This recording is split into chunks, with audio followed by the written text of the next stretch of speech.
नमस्कार मित्रों, towards education में आपका स्वागत है। आप लोग लाइक सब्सक्राइब मोटिवेशन के लिए करते हैं। मैं आज आपसे कहूँगा कि आज भी आप करें। मैंने आपको आज अगले वीडियो नेक्स्ट चैप्टर के लिए वो श्वसन यानी रेस्पायरेशन के लिए कहा था कि मैं अगला चैप्टर आपको रेस्पायरेशन का कराऊंगा। और रेस्पायरेशन में कुछ एमसीक्यूज़ के साथ साथ मैं आपको उनकी डिटेल भी बताऊंगा। तो एमसीक्यूज़ में रेस्पायरेशन चैप्टर में देखिए, ऑक्सीकरणीय फॉस्फेटीकरण होता है ना। ऑक्सीकरणीय फॉस्फेटीकरण होता है तो काय में होता है? क्लोरोप्लास्ट में या माइटोकॉन्ड्रिया में या परऑक्सीसोम में या सेंट्रियोल में। तो इसके लिए अब हम पहले ऑक्सीकरणीय फॉस्फेटीकरण या थोड़ा सा आपको इसके बारे में डिटेल समझा दें। डिटेल के बाद आप थोड़ा सा ध्यान से सुनना और फिर इसके सवाल का जवाब आप स्वयं दे देंगे। देखिए, ये तो कन्फर्म होता है कि प्रत्येक जीवधारी में विभिन्न उपापचयी यानी मेटाबॉलिक क्रियाओं के सुचारू रूप से संपन्न होने के लिए ऊर्जा की आवश्यकता होती है। पौधों में ऊर्जा का संचयन जो होता है वो कार्बनिक पदार्थों के रूप में होता है, ये भी जानते हैं। ये कार्बनिक पदार्थ प्रकाश संश्लेषण से बनते हैं, ये भी जानते हैं। इन कार्बनिक पदार्थों के ऑक्सीडेशन यानी ऑक्सीकरण इन पदार्थों के ऑक्सीकरण से ऊर्जा मुक्त होती है या रिलीज होती है ना।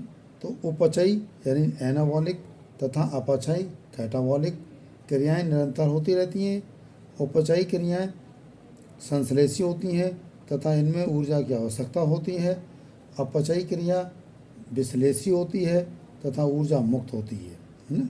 अपचयी क्रिया में ऊर्जा मुक्त होती है, जानते हैं आप। दोनों प्रकार की क्रियाओं को मिलाकर मेटाबॉलिक क्रियाएं कहते हैं, यानी एनाबॉलिक कैटाबॉलिक दोनों क्रियाओं को मिला के मेटाबॉलिक यानी उपचयी अपचयी क्रियाओं को मिला के उपचयी क्रिया कहलाती हैं, जिससे ऊर्जा मुक्त होती है। ये ऊर्जा कोशिका की अनेक महत्वपूर्ण क्रियाओं में काम आती है। ये भी प्रत्येक जीव में, जंतु हो या वनस्पति हो, प्रत्येक जीव में श्वसन जीवन का एक प्रमुख लक्षण होता है, जिसमें ऑक्सीजन O2 यानी ऑक्सीजन लेकर कार्बन डाइऑक्साइड छोड़ी जाती है। सभी जानते हैं, ऑक्सीजन लेते हैं और CO2 छोड़ते हैं। पौधों में श्वसन प्राणियों से कुछ अलग होता है, जिससे पौधे क्या होते हैं? श्वास यानी ब्रीथ नहीं लेते हैं। कुछ प्रोकैरियोट में श्वसन O2 की अनुपस्थिति में अनॉक्सी श्वसन भी हो सकता है, परंतु इस स्थिति में CO2 नहीं निकलती है ना। दिन के समय कुछ पौधों में श्वसन के लिए O2 वायुमंडल से लेने की आवश्यकता नहीं पड़ती है ना। प्रकाश संश्लेषण में छोड़ी गई O2 श्वसन के लिए तथा श्वसन के समय छोड़ी गई CO2 प्रकाश संश्लेषण में काम आती है।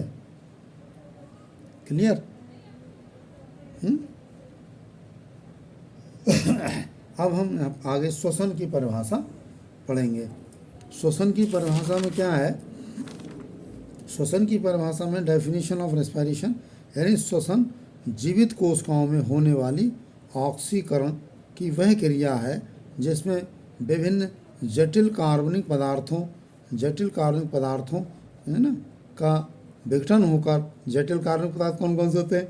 सुक्रोज, स्टार्च, शर्करा, वसा, प्रोटीन, कार्बनिक अम्ल आदि, ये होते हैं जटिल कार्बनिक पदार्थ, है ना। तो वह क्रिया जिसमें विभिन्न जटिल कार्बनिक पदार्थ का विघटन होकर ऊर्जा मुक्त होती है, जो विभिन्न उपापचयी क्रियाओं के लिए ATP के रूप में संचित की जाती है। इस क्रिया में CO2 गैस विमोचित होती है। तो इस क्रिया को पहले इस प्रकार दिखाया जाता था कि C6H12O6 plus 6O2 equal to 6CO2 plus 6H2O plus 672 kilo calorie ऊर्जा, ये ऊपर हो जाता। तो ये आपकी हो गई डेफिनेशन ऑफ रेस्पिरेशन। इसमें कुछ और होता है कि जैसे श्वसन की क्रिया कोई सामान्य क्रिया नहीं है, जैसा कि आपने समीकरण के आधार पर अभी मैंने बताया आपको, ये एक जटिल क्रिया है, इसमें बहुत ही माध्यमिक है ना, माध्यमिक यौगिक बनते हैं इसमें। अब इसका कंबस्टन क्या होता है? कंबस्टन होता है दहन, यानी ये भी एक प्रकार से ऑक्सीकरण की क्रिया है। दहन ये भी एक प्रकार से ऑक्सीकरण की क्रिया है। इस क्रिया में भी कार्बनिक पदार्थों से ऊर्जा का विमोचन होता है, परंतु ये एक रासायनिक क्रिया है जिसमें जीवित कोशिका की आवश्यकता नहीं होती है।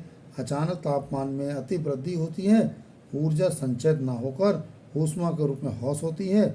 इस क्रिया में श्वसन की भांति विकरों या उत्प्रेरकों या कैटालिस्ट्स की आवश्यकता भी नहीं होती है। अब इसी में आता है माइटोकॉन्ड्रिया।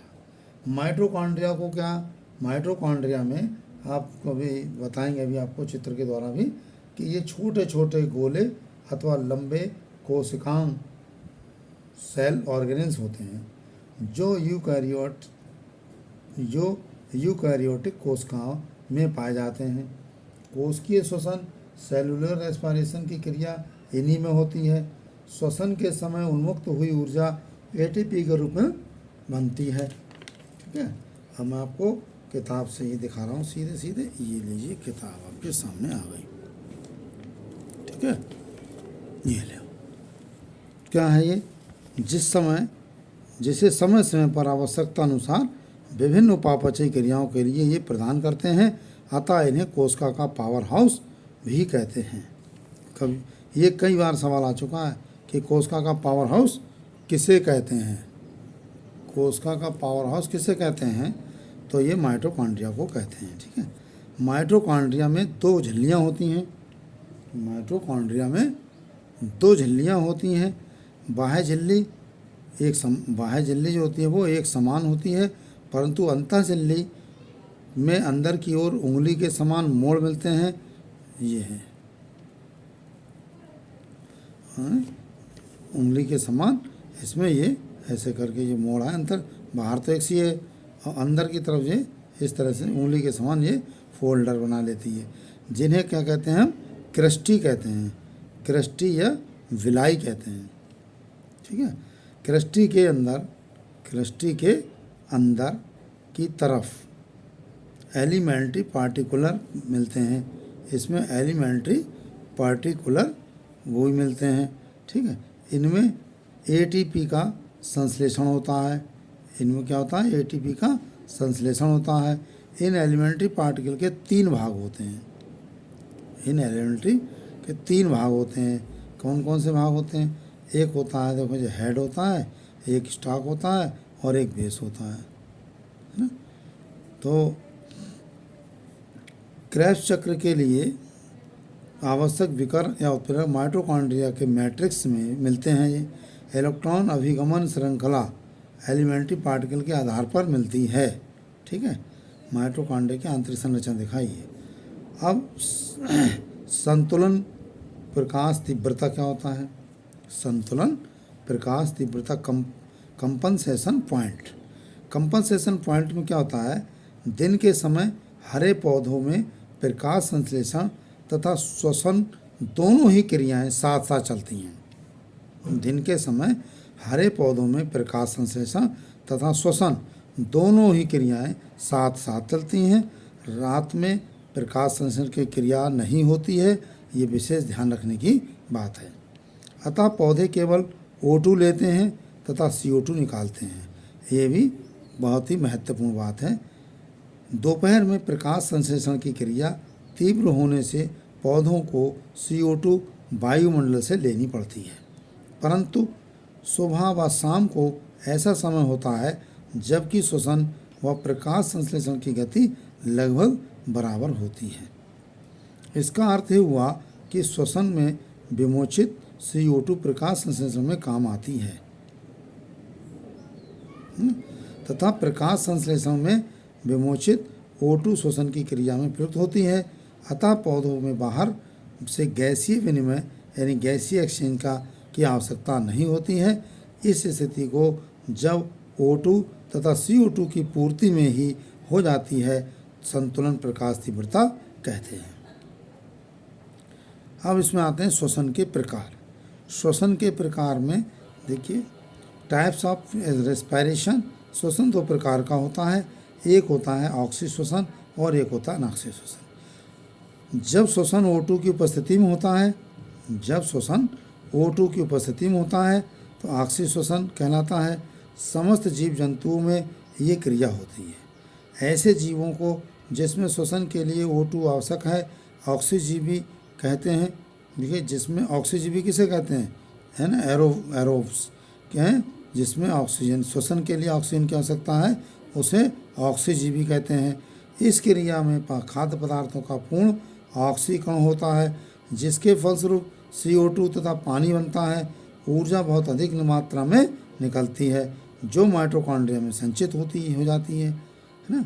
तो इसकी क्या हुआ process, C6H12O6 plus C6O2 equal to 6CO2 plus 6H2O plus 673 kilo calorie energy. अब दूसरी है ऑक्सी श्वसन, अनॉक्सी श्वसन, एनएरोबिक रेस्पिरेशन। अनॉक्सी श्वसन में क्या है, इस प्रकार के श्वसन में O2 की आवश्यकता नहीं होती है, इसे अनॉक्सी श्वसन कहते हैं, इसीलिए एनएरोबिक रेस्पिरेशन कहते हैं। ये क्रिया सामान्यतः प्रोकैरियोटिक सूक्ष्म जीवियों में मिलती है। प्रोकैरियोटिक सूक्ष्म जीवियों में मिलती है जैसे जीवाणु, बैक्टीरिया में। जिन जीवों में अनॉक्सी श्वसन मिलता है उन्हें अनॉक्सी जीवी कहते हैं। इस क्रिया में खाद्य पदार्थ का पूर्ण ऑक्सीकरण नहीं हो पाता है तथा ऊर्जा भी बहुत कम निकलती है ना, बहुत कम ऊर्जा निकलती है। तो जब ऊर्जा बहुत कम निकलती है तो इसका जो है तो इसका देखिए किस तरह से निकल C6H12O6 equal to C2H5OH plus 2CO2 plus 28 kilo calorie ऊर्जा बनी। विभिन्न प्रकार के श्वसन पदार्थ यानी होने पर अल्कोहल के स्थान पर मैलिक अम्ल, लैक्टिक अम्ल आदि भी बनते हैं। इस प्रकार के श्वसन को अंतरण को श्वसन कहते हैं, इंट्रामोलिकुलर रेस्पिरेशन भी कहते हैं। अब ये कहते हैं कि इंट्रामोलिकुलर रेस्पिरेशन किसे कहते हैं, तो किसे कहते हैं कि विभिन्न प्रकार के श्वसन पदार्थ होने पर अल्कोहल के स्थान पर मैलिक अम्ल या लैक्टिक अम्ल ना आदि भी बनते हैं। इस प्रकार के श्वसन को अंतर अणुक श्वसन कहते हैं। अंकुरित बीज होते बीजों, कुछ फल आदि में भी कभी कभी अनाक्सी श्वसन मिलता है ना। अब आता अविकल्पी ऑक्सीजीव। अविकल्पी ऑक्सीजीव क्या होता है, ये जीव ऑक्सीजन की अनुपस्थिति में जीवित नहीं रह सकते हैं, है ना। विकल्पी ऑक्सीजीव ये अविकल्पी, और विकल्पी ऑक्सीजीव क्या होता है, फैकल्टेटिव एरोब्स, है ना। तो क्या है, ये जीव सामान्यतः ऑक्सीजन की उपस्थिति में श्वसन करते हैं परंतु आवश्यकता पड़ने पर अनाक्सी श्वसन भी कर सकते हैं जैसे ब्यूटाराइट, है ना, ब्यूटेरिक एसिड, है ना, अम्ल जीवाणु। या अविकल्पी अनाक्सीजीवी का होता है, या ऑक्सी अनाक्सीजीवी का होता है। ये जीव अनाक्सी श्वसन करते हैं परंतु ऑक्सीजन की उपस्थिति में मर जाते हैं जैसे क्लोस्ट्रीडियम जीवाणु होता है। नई व्याख्या के अनुसार उच्च वर्ग के पौधों में होने वाला अनाक्सी श्वसन या फर्मेंटेशन कहलाता है। अनाक्सी तथा किण्वन का एक महत्वपूर्ण अंतर ये है कि अनाक्सी श्वसन केवल जीव कोशिका में होता है जबकि किण्वन क्रिया जीव के बाहर भी रासायनिक अभिक्रियाओं द्वारा हो सकती है। अनाक्सी श्वसन व किण्वन में समानताएं। अनाक्सी श्वसन व किण्वन में समानताएं ये आपको आगे कराएंगे। और तब तक के लिए आप देखिए कि हमने जो सवाल किया था वो आपका था ऑक्सीकरण फॉस्फेटीकरण होता है, तो ये देखिए माइटोकॉन्ड्रिया में निकल के आया कि माइटोकॉन्ड्रिया में होता है ये, ठीक है, इसका आंसर वी हुआ। श्वसन गुणांक 1 से कम होता है जब, कब होता है कम? जब होता है ग्लूकोज का ऑक्सीकरण होता है, या कार्बनिक अम्ल का ऑक्सीकरण होता है, या वसा का ऑक्सीकरण होता है, या सुक्रोज का ऑक्सीकरण होता है। तो इसमें क्या होता है गुणा कि श्वसन गुणांक 1 से कम होता है, कब? जब वसा का ऑक्सीकरण होता है तब, ये इसका आंसर ही हुआ, ठीक है। ऐसे ही जब एटीपी का एडीपी में परिवर्तित होता है तब विमोचन होता है, तब विमोचन जो होता है वो ऊर्जा का होता है। ये आज के लिए श्वसन यहीं तक, नेक्स्ट आगे कराएंगे आपको, तब तक के लिए। लेकिन एक बात और कि आप लोग प्लीज़ लाइक और सब्सक्राइब ज़रूर करें और शेयर करें। और मैं आपको वादा ये कर रहा हूँ कि थोड़ा सा कभी कभी कहीं बिजी हो जाता हूँ, इसलिए दूसरी जगह कोचिंग में चला जाता हूँ, पढ़ाने चला जाता हूँ, और इसीलिए थोड़ा बिजी हो जाता हूँ। नहीं तो मैं आपको डेली 2-2 वीडियो भेजूँ, लेकिन फिर भी मैं आपको बहुत जल्दी कोशिश करूँगा कि एक दिन में एक जूलॉजी और एक बॉटनी की ज़रूर भेजूँ वीडियो। इसी के साथ ही थैंक यू।